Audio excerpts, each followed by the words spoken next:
Can we know the mental states of others? That's a deep philosophical issue, the problem of other minds. And at first glance, it seems that human interaction depends on knowing what others think and feel. Why would you be listening to this talk if you did not believe that I could convey to you what I'm thinking? So human interaction presupposes our capacity to know what others think and feel. But if we are critical from a philosophical point of view, we have to conclude that only my own emotions and only my own thoughts are obvious, immediately given to me. Whereas the thoughts and emotions of others are not in the same sense immediately, directly given to me.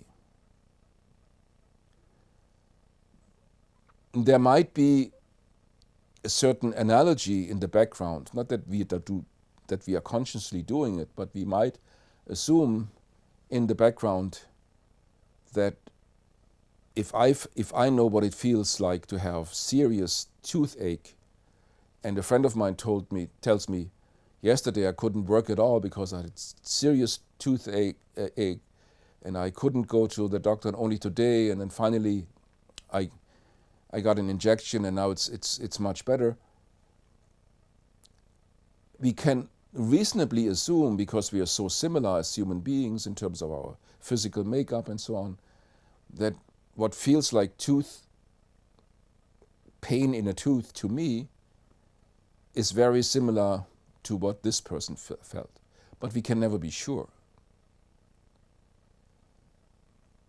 We can also, sometimes we do not implicitly infer something like this, but it seems to be immediately given, in the sense that the modern theory about mirror neurons, that if we see somebody stepping into a nail which goes through the shoe and into the foot, and we see this person reacting bodily from the pain of stepping onto the nail,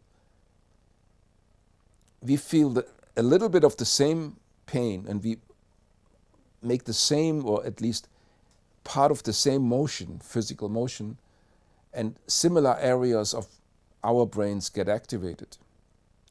And we get this general feeling of something bad happened, something that should not happen, something that's really bad happened here, something painful.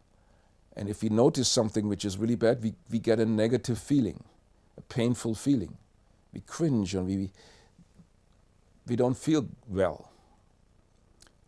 So there seems to be almost a direct awareness of the pain of others. But if you look at this carefully, we would have the same reaction if a carefully crafted robot, which doesn't experience anything, would step onto a nail, and we would be fooled in believing that somebody got hurt. So we are not, strictly speaking, even though we are not making any inferences here, it's immediately given, it seems, we are still not directly experiencing the pain of another person.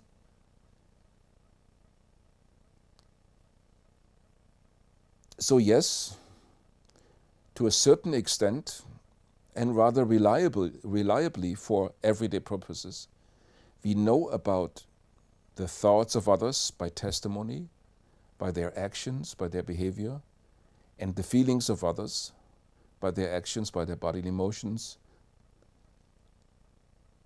But even though that's a rather reliable guide, it doesn't give us the same certitude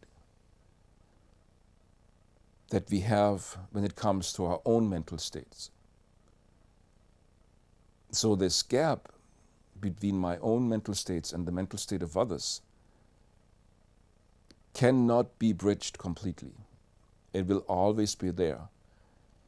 And from the point of philosophical reflection, it will always be there that skepticism about the existence of other minds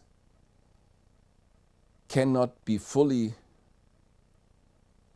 excluded by rational arguments alone. There is a deep asymmetry between the knowledge of my own mental states and my knowledge of the mental state of others.